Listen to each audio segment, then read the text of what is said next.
வணக்கம். இரவு நேர பிரதான செய்திகளின் ஊடாக நர்மதா சிறையில் முதலில் தலைப்புச் செய்திகள். இந்த ஆண்டின் முதல் 6 மாதங்களுக்கு நீர் கட்டணங்களில் திருத்தம் மேற்கொள்ளப்படாது. 15,000 மெட்ரிக் டன் யூரியா உரத்தை கொள்வனவு செய்ய அமைச்சரவை அங்கீகாரம். ஈரான் மீதான தாக்குதல் நிறுத்தி வைக்கப்பட்டுள்ளது என்றும் சுட்டிக்காட்டு. இனி விரிவான செய்திகள். 2026ஆம் ஆண்டின் முதல் 6 மாதங்களுக்கு தற்போதைய நீர் கட்டணங்களை திருத்தமின்றி பராமரிக்க வீடமைப்பு, நிர்மாணம், கட்டுமானம் மற்றும் நீர்வளங்கள் அமைச்சர் சமர்ப்பித்த முன்வழிவுக்கு அமைச்சரவை அனுமதி அளித்துள்ளது. அதன்படி தேசிய நீர்வளங்கள் மற்றும் வடிகால் அமைப்பு சபை இயக்குனர் குழு இந்த ஆண்டின் முதல் 6 மாதங்களுக்கு நீர் விற்பனை அலகு விலையை உயர்த்தாமல் மாற்றமின்றி அப்படியே வைத்திருக்க முடிவு செய்துள்ளது. 15/7/2024 அன்று நடைபெற்ற அமைச்சரவை கூட்டத்தில் அங்கீகரிக்கப்பட்ட நீர் கட்டண சூத்திரத்தின்படி முக்கிய செலவு காரணிகளில் ஏற்படும் மாற்றங்களை கருத்தில் கொண்டு நீர் விற்பனையின் அலகு விலை அரையாண்டுகளுக்கு ஒருமுறை மறு ஆய்வு செய்யப்பட வேண்டும். 2025ஆம் ஆண்டிற்கான தேசிய நீர்வளங்கள் மற்றும் வடிகால் அமைப்பு சபையின் நிதிநிலை அறிக்கையின் அடிப்படையில் மேற்கொள்ளப்பட்ட பகுப்பாய்வின்படி தற்போதைய நீர் கட்டணங்கள் முழு இயக்க செலவுகளையும் ஈடு செய்யும் திறன் கொண்டவை என்பது உறுதி செய்யப்பட்டுள்ளது.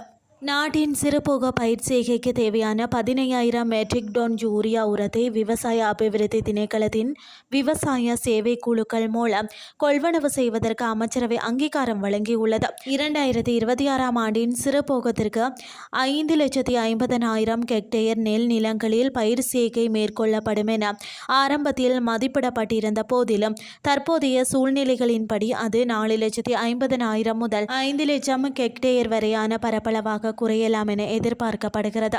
இந்த அளவிலான நிலப்பரப்பில் பயிர் செய்கையை மேற்கொள்வதற்கு சுமார் 75,000 மெட்ரிக் டன் யூரியா உரம் தேவைப்படும் என கணக்கிடப்பட்டுள்ளதாக தெரிவிக்கப்பட்டுள்ளது. இனி வெளிநாட்டு செய்திகள். அமெரிக்கா மற்றும் ஈரான் இடையிலான பதற்ற நிலைமைக்கு மத்தியில் புதிய சமாதான முயற்சிகள் முன்னெடுக்கப்பட்டுள்ளதாக தகவல் வெளியாகியுள்ளன. பாகிஸ்தான் வழியாக வாஷிங்டனுக்கு தெஹ்ரான் புதிய சமாதான முன்வழிவொன்றை அனுப்பியதை தொடர்ந்து வளைகுடா நாடுகளின் தலைவர்களின் வேண்டுகோளுக்கு இணங்க ஈரான் மீது திட்டமிடப்பட்டிருந்த தாக்குதலை இடைநிறுத்த தீர்மானித்துள்ளதாக அமெரிக்க ஜனாதிபதி டொனால்ட் ட்ரம்ப் தெரிவித்துள்ளார். இந்த விடயம் தொடர்பாக திங்களன்று கருத்து வெளியிட்ட ட்ரம்ப் ஈரான் அணு ஆயுதம் பெறுவதை தடுக்கும் நோக்கில் அமெரிக்கா மற்றும் ஈரான் இடையே ஒரு உடன்பாட்டை எட்டுவதற்கு தற்போது மிக சிறந்த வாய்ப்பு உருவாகியுள்ளது என குறிப்பிட்டுள்ளார். மேலும் மத்திய கிழக்கில் நிலவும் பதற்றத்தை குறைக்கும் நோக்கில் பல்வேறு தரப்புகள் ராஜதந்திர முயற்சிகளில் ஈடுபட்டு வருவதாகவும் தகவல் தெரிவிக்கின்றன. இந்த நிலையில் ஈரான் மற்றும் அமெரிக்கா இடையிலான புதிய பேச்சுவார்த்தை முயற்சிகள் சர்வதேச அரசியல் அரங்கில் பெரும் கவனத்தை ஈர்த்துள்ளன. செய்திகள் யாவும் நிறைவடைகின்றது.